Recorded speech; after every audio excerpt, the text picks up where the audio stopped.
Chapter 47 सबका guilt, प्रिया का गुस्सा, मोक्ष, ईशानी की बातें।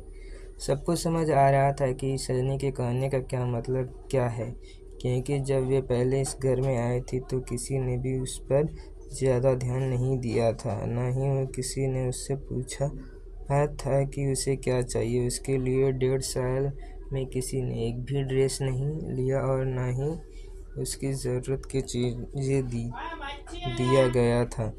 प्रिया की को ड्रेस वो नहीं पहनती थी। उसे पुरानी ड्रेस को ईशानी को दिया गया था, जिसके बारे में किसी को भी नहीं पता था। इसीलिए ईशानी हमेशा अपने पुराने ड्रेस ही पहनती थी जो वे अपने साथ लेकर आई थी।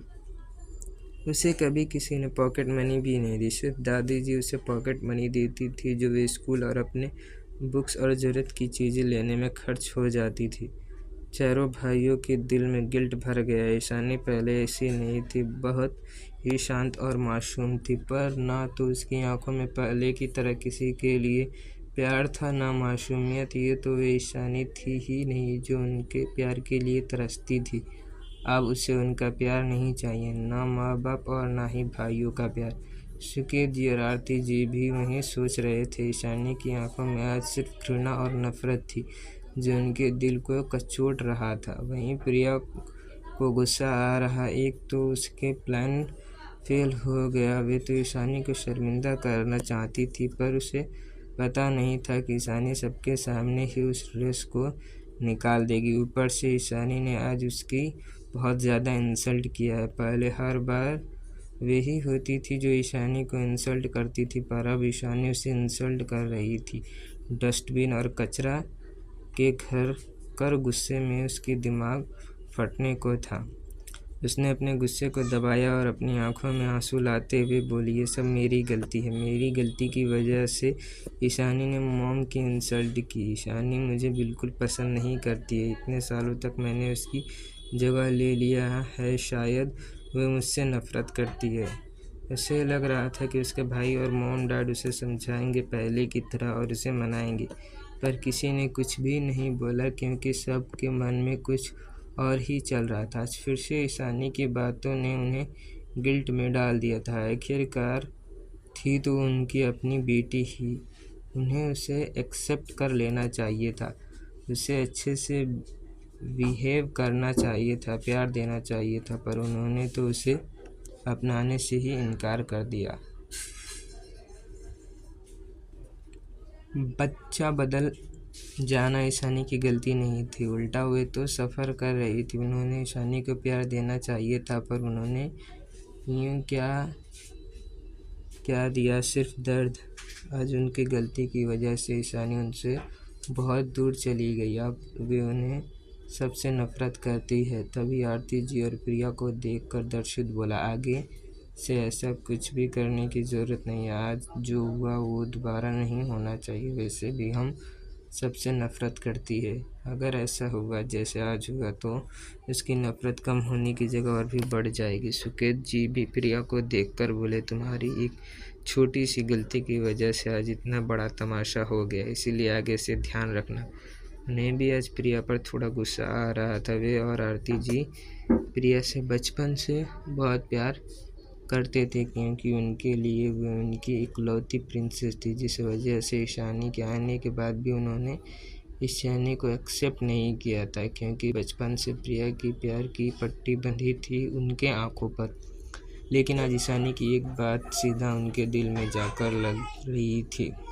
समीर भी प्रिया को देखकर कठोर भाव से बोला, उसने तुम्हारे और मोम की इंसल्ट की, इसी सब के जिम्मेदार भी तुम खुद ही हो। उसने तुम्हें नहीं कहा था उसके लिए ड्रेस लेने के लिए, वो भी इतना घटिया ड्रेस। और ईशानी अगर तुम्हें पसंद नहीं करती है तो तुम उसके सामने चुप ही रहना चाहिए। अगर उसकी जगह तुम होती तो क्या करती? अगर तुम इस घर की असली बेटी होती, पर बचपन में ही किसी गरीब बच्चे के साथ बदल जाती, फिर 1 साल की छोटी सी उम्र में तुम्हें अनाथ आश्रम में डाल देते, जहाँ तुम प्यार करने वाले और पूछने वाले कोई नहीं होता, और 16 साल बाद तुम्हें पता चलता कि तुम्हारा एक परिवार भी है, और तुम अपने परिवार के पास लौट कर देखती कि तुम्हारे ऐसा आराम की ज़िंदगी कोई और जी रहा है। तुम्हारे पेरेंट्स और भाई एक्सेप्ट नहीं करते हैं, तुम्हारे सामने किसी और लड़की को प्यार कर रहे हैं और तुम्हें इग्नोर कर रहे हैं, दर्द दे रहे हैं, तुम्हारा विश्वास नहीं करते हैं,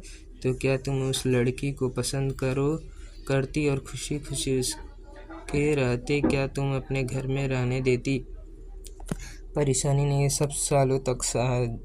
तुम्हें उसने कभी कुछ नहीं बोला था उस वक्त, ना ही कभी तुमने जाने के लिए बोला। सबको इग्नोर करने के बाद भी उसने सबको प्यार दिया है, पर जब किसी ने उस पर भरोसा नहीं किया, उसने मारने के लिए छोड़ दिया, तो वे उसके बाद से हम सबसे नफरत करने लगी। उसकी जगह कोई और होता तो हमसे और तुमसे नफरत ही करता। इसीलिए मैं बस इतना चाहता हूँ कि उसे गुस्सा दिलाने की कोशिश मत कीजिए। वे यहाँ रुक रही है, शायद वे आगे चलकर सबकी एफर्ट करने से मान जाए और सबसे बात करे, पर अभी आप सब उसे थोड़ी प्राइवेसी दीजिए और ऐसा कुछ भी मत कीजिए जिससे उसकी नफरत सबके लिए बढ़ जाए। समीर की बात सुनकर सबको एहसास हुआ कि समीर की सारी बातें सच हैं। ईशानी की जगह कोई और होता तो वो भी उनसे नफरत करता। आखिरकार कोई बेटी कैसे अपने माँ बाप, भाई बहन को किसी और से प्यार करते और खुद को इग्नोर करते देख खुश हो सकती है?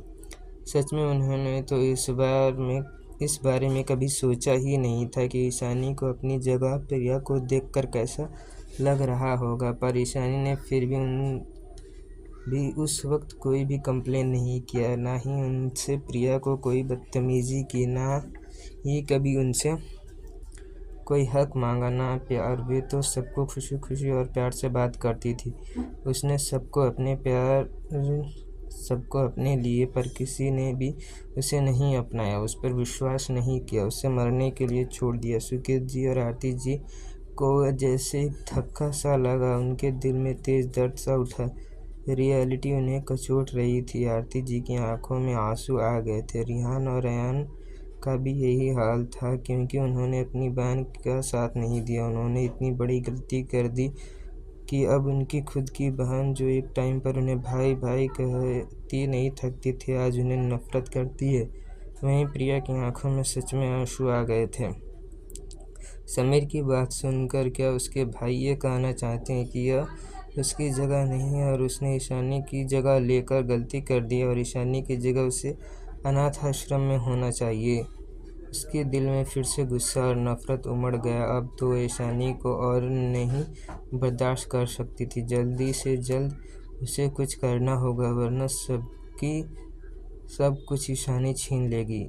सब वहाँ से चले गए। किसी ने भी प्रिया को शांत करने की कोशिश नहीं की, तो प्रिया भी गुस्से से वहाँ से उठकर चली गई। वहीं ईशानी रूम में मोक्ष के साथ बात कर रही थी। मैं तुम्हें कल लेने आऊँगा बेबी डॉल, सब तुमसे मिलना चाहते हैं। अगर कल तुम नहीं आई तो मेरी दादी माँ और मोम तुम्हारे घर पहुँच जाएंगे, मोक्ष ने हंसते हुए बोला। ईशानी ने कुछ सोचते हुए बोला, ठीक है, मैं कल आऊँगी, पर क्या तुम बता सकते हो कि दादी माँ और आंटी को क्या पसंद है और बाकी सबको क्या पसंद है? कुछ खास हो जो उन्हें पसंद हो सबकी? उसकी बात सुनकर मोक्ष थोड़ा हंसते हुए बोला, क्या तुम सबके लिए गिफ्ट लाना चाहती हो? अगर ऐसा है तो तुम्हें चिंता करने की कोई ज़रूरत नहीं, तुम खुद आ जाओ, उनके लिए वही गिफ्ट होगा, वे तुम्हें देखकर खुश हो जाएंगे। हालांकि मोक्ष को यह अच्छा भी लग रहा था कि उसकी बेबी डॉल उसकी फैमिली के बारे में इतना सोचती है और उसकी पसंद के गिफ्ट लाना चाहती हैं। तुम बस मुझे उनकी पसंद बताओ, ईशानी थोड़ी चिढ़ी हुई आवाज़ में बोली। उसे इतना चिढ़ा हुआ देखकर मोक्ष बोला, अच्छा ठीक है। फिर वे सब की पसंद बता दिया। वैसे तो उसे खुद को भी ज़्यादा नहीं पता था, फिर भी उसे जितना पता था उसने बता दिया। थोड़ी देर बाद बात करने के बाद ईशानी ने फ़ोन रख दिया और सोने चली गई। वहीं दूसरी तरफ 4 लड़के एक हॉल में बैठे थे। सब कल जाएंगे, पर ईशू को पता नहीं चलनी चाहिए। हम उसे सरप्राइज़ देना होगा, ज़रूर। हम सबको देखकर वो शॉक हो जाएगी। तभी उस लड़की की बात सुनकर दूसरी लड़की ने कहा, पर उसकी नज़र सब पर है, ऊपर से दादाजी भी उसे बता देंगे तो हम कैसे सरप्राइज़ देंगे? ये 4 लड़कियां कोई और नहीं, ईशानी की चारों दोस्त नंदिनी, रितिका, काव्या और अनुजा थी। चारों ईशानी को सरप्राइज देने के लिए डिसाइड कर रही थी। चारों इस वजह से सुबह से झगड़ रहे थे कि क्योंकि किसी को भी किसी की आईडी पसंद नहीं आ रही है। अभी के लिए इतना ही, मिलते हैं नेक्स्ट चैप्टर में।